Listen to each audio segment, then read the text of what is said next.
วาคาโตภควตาธัมโม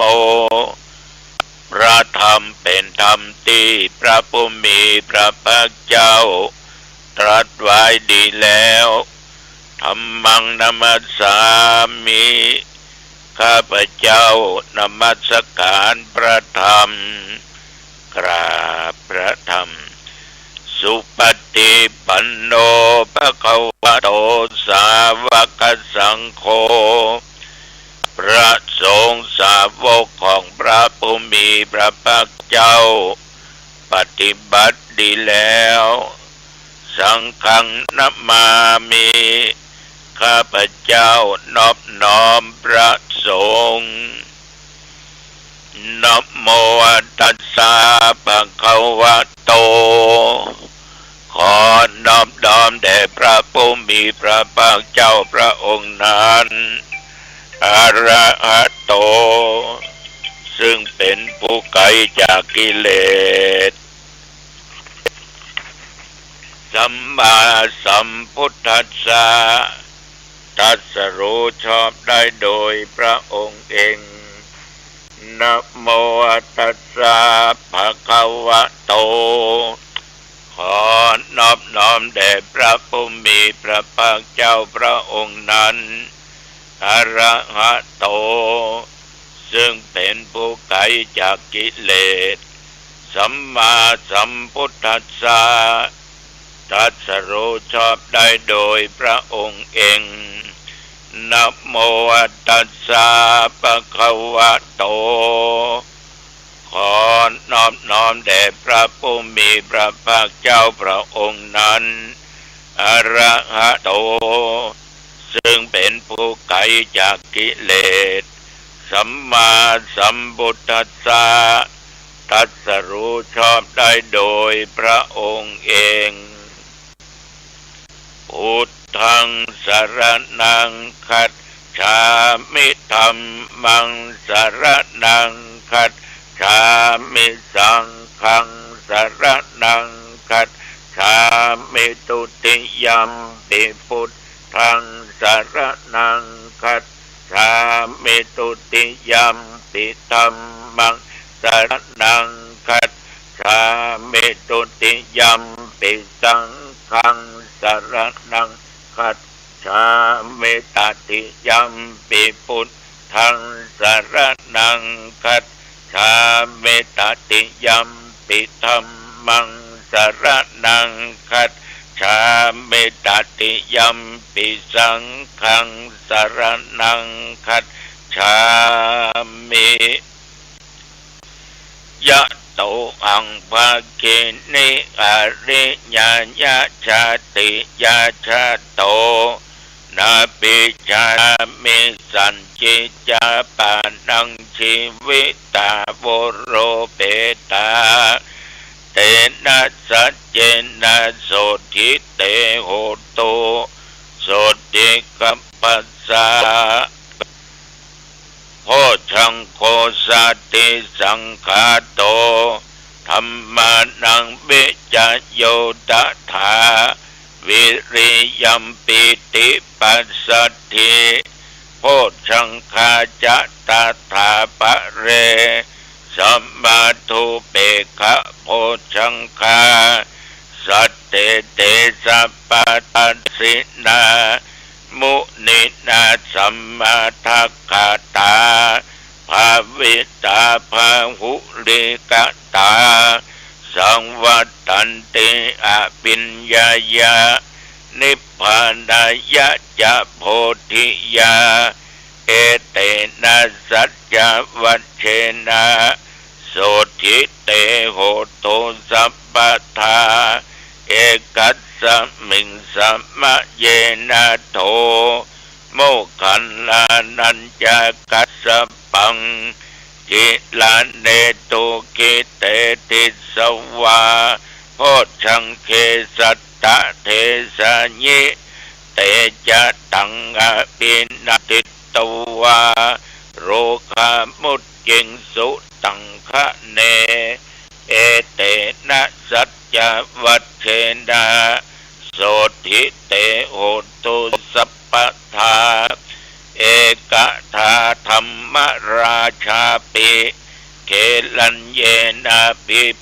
ริโตจุนตเทเรนะตัญเยวะพนาเปตวานะสัทธัลลังสัมโมจิตตวาจะอาปาทาธัมหาบุทธาสิทานะโสเอเตนะสัจจวัชเชนะโสทิเตโหตุสัพพทาปะเยนะเตจะอาภาทาตินนันนัมปิมะเยสินังมัคคะอัตตะกิเลสาวะปัตตานุปติธัมมะตังเอเตนะสัจจวัชเชนะโสทิเตโหตุสัพพทาภวตุสัพพมังคะลังรักขันตุสัพพเทวตาสัพพพุทธานุภาเวนะสัทธาโสติภวันตุเตภวตุสัพพมังคะลังรักขันตุสัพพเทวตาสัพพธรรมานุภาเวนะสัทธาโสติภวันตุเตภวตุสัพพมังคะลังรักขันตุสัพพเทวตาสัพพสังฆานุภาเวนะสัทธาโสติภวันตุเตขอถวายพระพรกรมอุตุได้ประกาศว่านับตั้งแต่เมื่อตะวันวามาจนถึงปัจจุบันบัดเดี๋ยวนี้บริเวณวัดหนองตองได้ใกล้เคียงใกล้เคียงวัดหนองตองนะว่าทั้งใต้ทั้งเหนือวันตกวันออกบ่มีรายงานว่าฝนตกแม้แต่เม็ดเดียว อากาศนั้นตอนเช้าก็ยังหนาวอยู่นะสายมาก็หนาวแหมน้อยกินก็ตอนแล้วหอนเราเฮ้ยก็นั้นเขาอยู่ที่มีพัดลมบ่ได้ละเย็นมาอากาศก็เริ่มเย็นมาสักหน่อยประเดี๋ยวนี้อุณหภูมิก็21 องศาเท่าตะวันวาแล้วกว่า พ่อแม่พี่น้องญาติโยมวันนี้อาจเอามาภาพบัดตันได้ลูกสกรรมนาฬิกาดังแล้วนะก็ต้องยกพ่อเอาเจ้าอยู่เอาเฮ้ยถึงเวลาเด้ออีหลอตาลายแย่หมอพอดีได้ยินเสียงโทรศัพท์ดังมากริ้งกริ้ง4-5 ครั้งไฟก็ยังได้เปิดน้ำเด่นมืดตึ๊บตื่นไปปอนนอนด้วยนะ นอนแล้วก็ปกก็งกลุกขึ้นมานั่งต่างเตียงเนี่ยก็มานำศรัทธาญาติโยมไหว้พระสวดมนต์มันต้องมีเป็นเตื้อแต่ขนาดนาฬิกาดังแล้วนะยังว่ามันใจตัวนะมันเป็นจะฮือนะเนาะยังว่ามันใจตัวพอดีญาติโยมได้ยินเสียงโทรศัพท์ดังฟังเปียโทรศัพท์นำญาติโยมไหว้พระสวดมนต์มืดตึ๊บตื้อไปก็ตึ้มได้เปิดยังสักอย่างนะอย่างใดก็ตามญาติโยมอันนี้มันก็ถึงมีว่าเปิ้นว่าตัวนะธรรมดาก็บ่ได้ซีเรียสอะไรอย่างกับมันผู้ศรัทธาฟังมันน่าไข้หัวตัวเก่าบ่ได้ มันม่วนดีหรอมันม่วนดีแต่ว่านี่กินข้าวงายแล้วก็ได้ไปที่ไหนตั้งได้โยมก็ออกไปดูที่สถานศึกษาธรรมปฏิบัติธรรมแต่ว่านี่เปิ้นเอาปูนมาเทนะ มาเทแล้วก็เลยบอกสลาดแผงหน้าต่างตัดนี้ห้องน้ำมีตัดนี้ประตูมีตัดนี้จะวางโต๊ะหมู่บูชาตัดนี้เพื่อก็เอาเหล็กมาส่งแต่ว่าโครงสร้างตั้งบนเป็นเหล็กหรอกก็ทำแบบได้ง่ายแบบประหยัดมันหลังใหญ่เนี่ยกว้างถึง6 เมตรกว่าเนี่ยเนาะยาว9 เมตรญาติโยมก็ทรงมาแงนนั่นเนาะที่เขาว่าโมเดิร์นนั่นนะเอาทรงมาแงนสมัยก่อนนั่นเนาะแปลงตู้แปลงปางก็เอาทรงมาแงนนั่นเนาะท่านทั้งหลายก็กึดไปแปลงไปก็ได้รับเมตตาธรรมจากญาติจากโยมเนาะก็คือแม่สายทองแม่สายทองเย็นใจบ้านอ้อยเป็นเจ้าภาพเก้าในการสร้างครั้งนี้อย่างใดก็ตามก็ต้องขออนุโมทนาต่อญาติต่อโยมทุกท่านทุกคนเป็นอย่างมากตกเย็นมาก็อาบน้ำอาบผ้าก็ไปเทศนาธรรมเผยแผ่ธรรมที่บ้านปะแงะเนาะคนที่เปิ้นจากไปก็อายุได้60 ป่ายเอามันนึกถึงเปิ้นก็60 ป่ายเอาได้77 78ยังเข้ามาอยู่มาเกินเปิ้นไปเป็น10 ปีเปิ้นก็น่าบุญซึ่งอย่างน่าบุญซึ่งอย่างแต่ว่าจะอยู่ไปมันเท่าใดเขาก็สามารถที่จะหูได้เปิ้นถึงว่าหูวันเกิดมันบ่หูวันตายแต่ว่าโยมกินข้าวแรงกำยังหูแม่ก็เมื่อเจ้าน่าจะกินข้าวกำยังบางคนหูแม่นก็เพราะแกมไว้ตั้งแต่ว่าละอันนี้มากินมันพูกเมื่อเจ้าแต่บางคนย้ำหูเตื้อย้อนยังมากินนะมันมาหูนะฉะนั้นจะเปิ้นเตรียมตัวแล้วเปิ้นจะหูแต่ที่เขาบอกหูพร้อมและเตรียมตัวฉะนั้นเรื่องความตายสมัยญาติโยมต้องเตรียมตัวตายต้องเตรียมตัวตายต้องเตรียมตัวตายเตรียมเสบียงอาหารนักเอาพอกับงานศพแต่ละงานข่าวดำเนี่ยก็ไม่ออกลองสังเกตดูเถอะว่างานข่าวดำบ้านไหนบ้านใดจะเอาศพออกจากบ้านจากจองมีล่ะคนแบกถุงขาวสะพายถุงขาวนำหน้าไปปิววิทนี่หรอแล้วก็เปิ้นก็บอกกันนะจะไปเหลียวหลังเด้อคนแบกถุงขาวห้ามเหลียวหลังมันถึงเหลียวแต่พอมันต้องติวไปทางหน้าติ๊กประสาทมีไหนมันถึงเหลียวพอละนะมันก็เตียวไปไปถึงประจาไปเหี้ยวมันก็ตุงสามหางไว้พอเข้ามันก็ไปเตมีควักมีอย่างอย่าไปไว้เจ้าตีเจ้าตางอันนี้ก็แต่ละบ้านเนอะแต่ละบ้านมันคงจะบ่เหมือนกันญาติโยมแสดงว่าตุงสามหางมันปิววิทนั่นน่ะมันยอมยกธงขาวแล้วหรอก ยอมยกธงขาวละการยอมการต่อพญามัจจุราชโดนพญามัจจุราชฮุกซ้ายฮุกขวาต่อยไปกลางฮุกต้องนอนบละยาวจัดลาดนับ10นับ100นับพันนับหมื่นมันก็ตึงแบบฟื้นมันตึงแบบตื่นมันเจอลูกคุยของพญามัจจุราชเนาะความตายมันเกิดขึ้นละญาติโยมอันนี้จังทุกขังอนัตตามันก็ยังตุงสามหางนั่นละอันนี้จังทุกขังอนัตตาอันนี้จังทุกขังอนัตตาอันนี้จังคือความบัดเที่ยงแท้แน่นอนก็มันเป็นเที่ยงแท้แน่นอนได้ยังถึงวันตุเจ้าวันหนองตองไหวพระสวดมนต์บรรยายธรรมะรายการปกิณกะธรรมะเปิดไฟเป่งลึ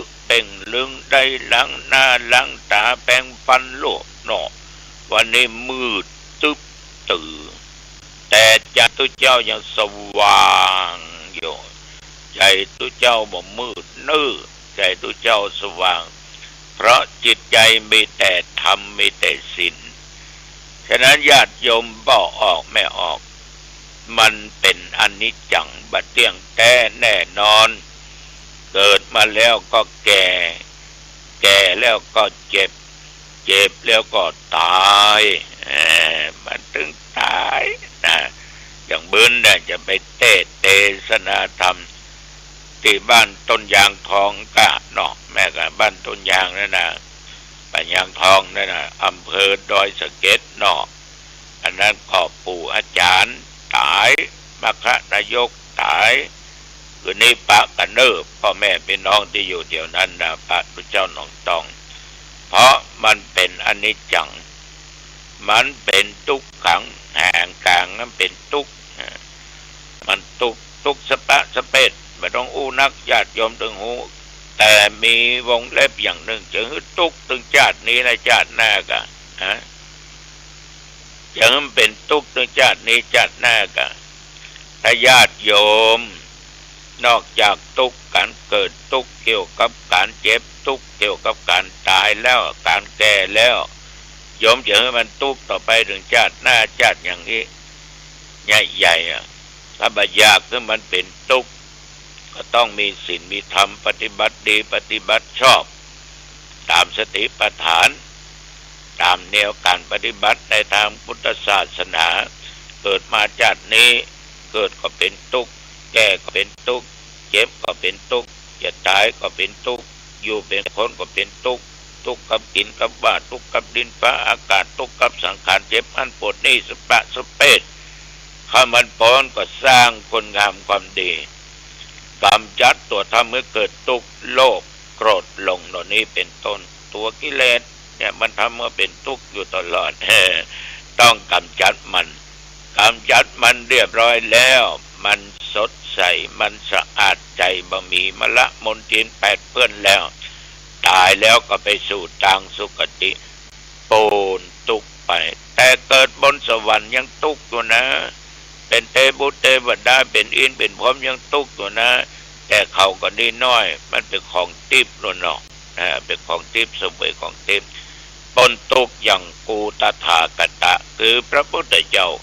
ต้องดับขันธ์บรนิพพานบ่ต้องมาเวียนว่ายตายเกิดอยู่ในวัฏสงสารนี่แถมอันนั้นพ้นทุกข์แต่มันเหมือนกับญาติกับโยมเนี่ยเคยเคยจาได้สนทนากับอาตมาภาพตัวหลวงเนี่ยใหญ่ฮะเอามาต้องมาเป็นทุกข์ยากอย่างเงี้ยโอ้ผมถ้ามาเกิดแล้วกันมันว่าเขาตอบก้มลงไปบ่าโอ้ก็มันถูกแต่บ่อยากทุกข์บ่อยากยากบ่อยากเท่าแก่บ่อยากตายก็ถ้ามาเกิดแล้วแต่ถ้าบ่อยากมาเกิดก็ต้องถึงสุดยอดอย่างพระพุทธเจ้านะเพราะทุกสิ่งทุกอย่างมันเป็นอนัตตาห่างที่สามปิววิตมันเป็นเพียงแต่สมมุติอย่างที่มาหลายวันนะ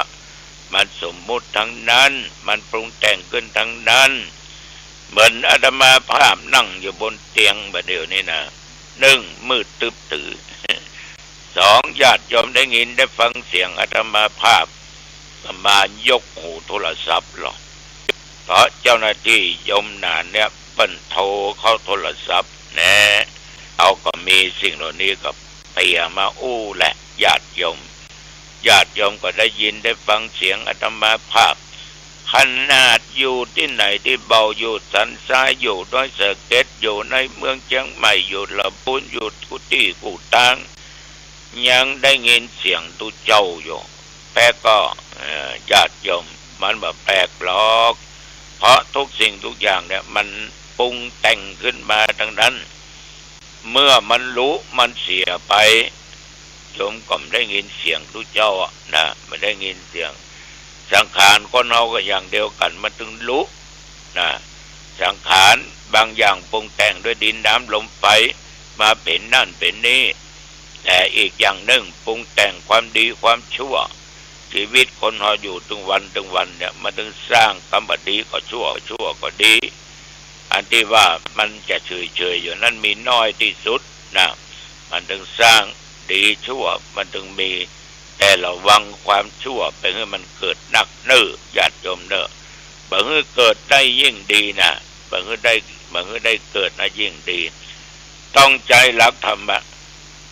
ต้องระมัดระวังบ่ฮื้อบาปเกิดขึ้นในจิตในใจในสันดานของเราภาษาพระวาทสังวรประทานและอีกอย่างหนึ่งเมื่อบาปมันเกิดขึ้นแล้วอาหารมันเนี่ยยุดมันเนี่ยสกัดกั้นมันเนี่ยเพื่อไม่ได้เกิดมีความเพียรพยายามละความชั่วทุกสิ่งทุกอย่างที่มันจะเกิดขึ้นทางกายทางวาจาทางด้านจิตใจเปิ้นฮ้องว่าปหานประทานดีและบุญกุศลอันใดสิ่งอันใดที่มันดีที่มันจะเกิดขึ้นในสันดานเอาในจิตในใจในตัวของเราก็ต้องมีความเพียรพยายามมุมานะบักบั่นรักษาศีลกินทานฟังเทศน์ฟังธรรมเจริญเมตตาภาวนาสร้างคุณงามความดีไปให้มันเกิดขึ้นนักเรียกว่าภาวนาประทานแล้วกุศลส่วนบุญคุณงามความดีที่เกิดขึ้นที่โยมทำแล้วนะมันเกิดขึ้นจะไปมันตกหล่นหายไปไหนเนอะต้องรักษาภาษาพระว่าอนุรักษณประทานอันมืดเลยว่าไปนอดถูกผิดหมูมานะฝากกับญาติกับโยมบัณฑิตท่านผู้รู้ปราชญ์ท่านผู้รู้ก็เลี้ยวกันทีนี้ท่านทั้งหลายความเปลี่ยนถึง4อย่างเนี่ยเป็นความเปลี่ยนที่ชอบทุกคนควรจะประกอบมีในตัวในตนนะประกอบในตัวในตนฉะนั้นสิ่งเหล่านี้ตุเจ้าวันองตองก็ขอฝากไว้กับญาติกับโยมท่านผู้ฟังทั้งหลายไปลืมเนอะคืนนี้พระกันที่ปะยางกุนนะอำเภอดอยสะเก็ดนะญาติโยมในงานอุจารตายแล้วเนาะไปได้ฟังนี่ก็ไปปักกันคืนนี้ก็เร็วกันอายุวันโนสุขังพลังพบกันใหม่โอกาสหน้าเจริญพร